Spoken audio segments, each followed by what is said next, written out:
Hello, welcome back to my YouTube channel. Civil engineering girl channel का ये एक नया टॉपिक के साथ मैं आज दोबारा आई हूँ।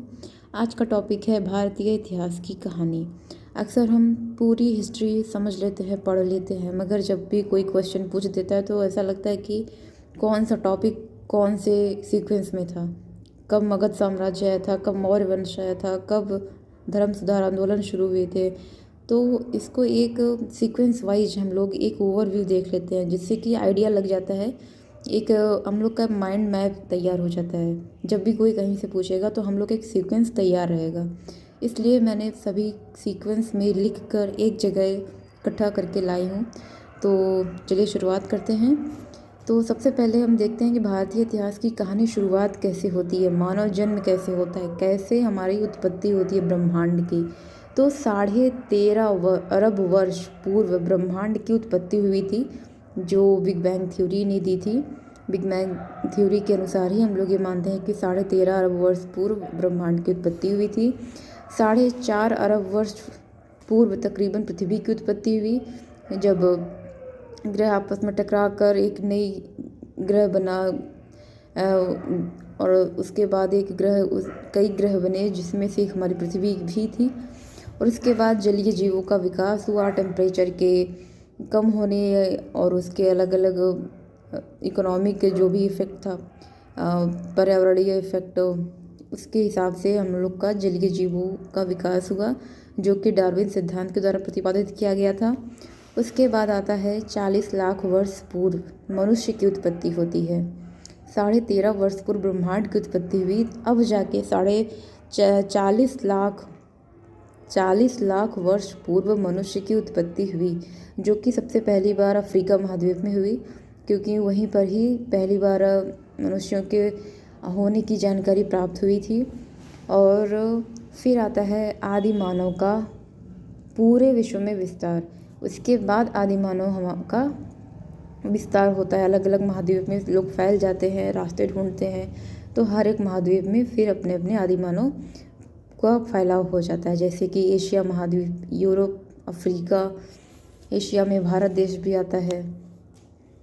उसके बाद आदि मानव के बाद एक असभ्य मानव का जन्म होता है। असभ्य मानव के अंदर कई काल हैं, जैसे कि पुरा पाषाण काल, मध्य पाषाण काल, नव पाषाण काल। इन कालों में कई आविष्कार किए हैं इन असभ्य मानव ने, जैसे कि 2 पैरों पे चलना सीखा इन लोगों ने। फिर आग का आविष्कार किया, जो कि पुरा पाषाण काल में हुआ था। फिर पहिए का आविष्कार हुआ। फिर खेती की खोज हुई नव पाषाण काल में। धीरे धीरे करके जब खेती की खोज हो गई तो फिर स्थायी निवास भी इन लोगों का होने लगा, पशुपालन करने लगे, खेती करने लगे, और फिर एक सभ्यता की ओर इन लोगों का विकास होने लगा।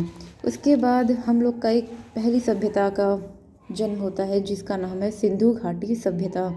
सिंधु घाटी सभ्यता सबसे पुरानी सभ्यता मानी जाती है और एक शहरी सभ्यता भी है।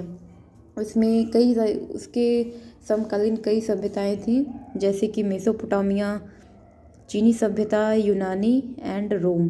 कई सभ्यताएं का जन्म हो चुका था। उसके बाद सिंधु सभ्यता के बाद आर्यों का आगमन हुआ। आर्यों का आगमन होने से हमारी एक वैदिक सभ्यता का आरंभ होता है। वैदिक सभ्यता एक हमारे ग्रामीण सभ्यता पे बेस थी, और उसके बाद जिसमें रामायण महाभारत काल का शुरू हुआ। उसके बाद महाजनपद काल आया, जिसमें 16 बड़े महाजनपद में डिवाइड किया गया था पूरे साम्राज्य को। उसके बाद जब कर्मकांड और कुरीतियाँ ज़्यादा बढ़ने लगी तो धर्म सुधार आंदोलन का आरंभ हो गया, जैसे कि जैन धर्म, बौद्ध धर्म का प्रारंभ हुआ।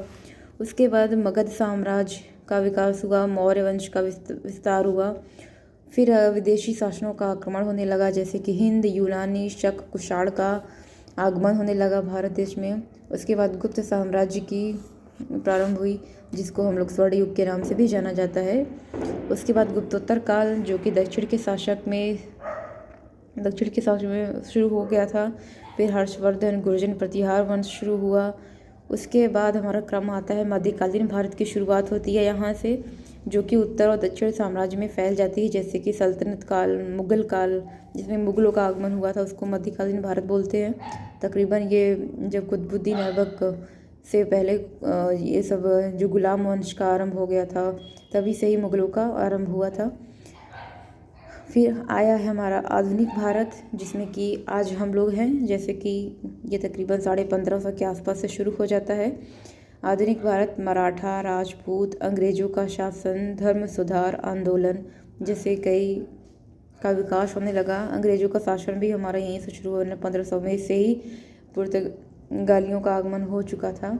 उसके बाद हमारा आया समय कांग्रेस गांधी स्वतंत्रता संघर्ष का, जिसमें गांधीयन युग, कांग्रेस की कैसे पार्टी बनी, कैसे विकास हुआ, फिर कैसे हम लोगों ने स्वतंत्रता पाने के लिए संघर्ष किए, कब हमें स्वतंत्रता मिली, और फाइनली हम लोगों को 15 अगस्त 1947 को भारत को स्वतंत्र घोषित कर दिया गया। तो ये हमारा रहा एक टोटल ओवरव्यू भारतीय इतिहास की कहानी। I hope everyone like it. Please share and subscribe. Thank you so much.